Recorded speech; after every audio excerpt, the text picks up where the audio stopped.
Partimos agora para a conversa com a ajuda do cardiologista Manuel Oliveira Santos, que se junta em direto por videochamada. Doutor, boa noite e bem-vindo. O cateterismo revelou que André Ventura não tem nada de errado com o coração. No entanto, e tendo em conta estes 2 episódios dos últimos 2 dias, faz sentido ter sido sujeito a este exame? Olá, boa noite. Essa é uma pergunta complexa que tem aqui muitos fatores clínicos de decisão e, portanto, não pode haver assim uma resposta simples com base nos dados que são conhecidos. Portanto, o cateterismo cardíaco, neste contexto, é um exame complementar do diagnóstico, portanto, no verdadeiro significado deste termo, portanto, auxilia e dá aqui mais informação, que é relevante, obviamente, mas dá aqui informação para ajudar a estabelecer um diagnóstico e um prognóstico da situação. Mas, de facto, tem de ser interpretado à luz de outras coisas e só com estes dados não conseguimos formular opiniões. E é possível que todo este stress e pressão acumulado nos últimos dias tenha, de certa forma, contribuído para este quadro clínico, doutor? Mais uma vez, de uma forma muito genérica e não falando em concreto deste caso, porque volto a dizer que não tenho os dados suficientes. Mas daquilo que conhecemos até agora.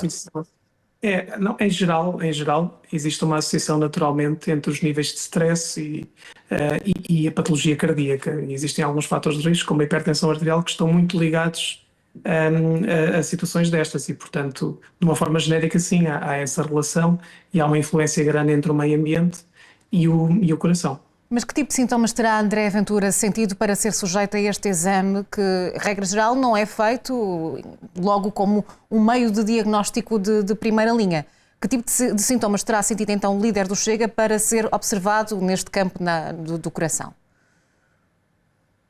Portanto, o cateterismo cardíaco é realizado habitualmente em 2 contextos. Um contexto eletivo estável, de doença crónica que motiva uma suspeita de doença coronária, ele é realizado nesse sentido, e depois no contexto de suspeita de síndrome coronário agudo, portanto, no apoio dos doentes que têm uma suspeita clínica de ter um infarto agudo do miocárdio, portanto, mais comum, mas basicamente são as síndromes coronárias agudas.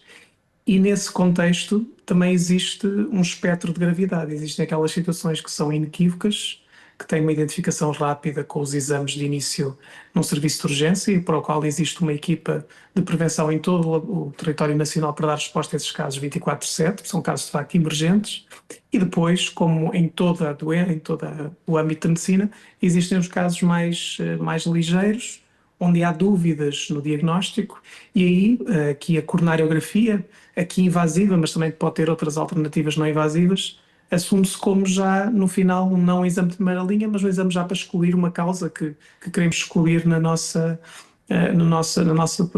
decisão clínica. E provavelmente terá sido nesse contexto já, portanto, um exame já de última linha para tirar uma hipótese diagnóstica, como disse, agora tem de ser interpretada com o resto dos fatores. Doutor, mas é normal ter os mesmos sintomas num curto espaço de tempo?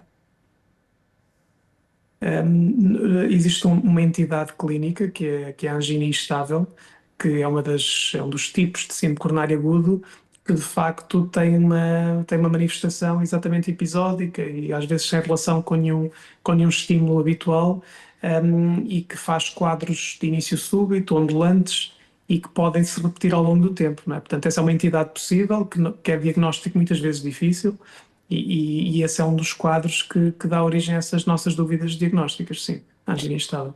E embora este cateterismo diga que está tudo bem com André Ventura, será que o líder do Chega deveria dar ouvidos ao Presidente da República quando diz que deve ter mais juízo? Ele estará em condições de voltar para o último dia de campanha? Não consigo responder a essa questão. Como disse, há muitos fatores de ordem clínica que têm de ser considerados, provavelmente várias hipóteses de diagnóstico, e tem a ver com essa interação. Mas por norma é uma entre situação que requer algum descanso, repouso, era o que recomendaria? Depende do diagnóstico final.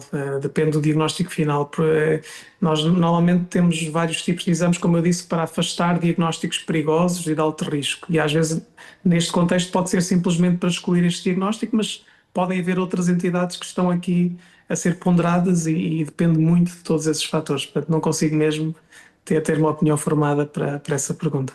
Muito bem. Doutor, muito obrigado.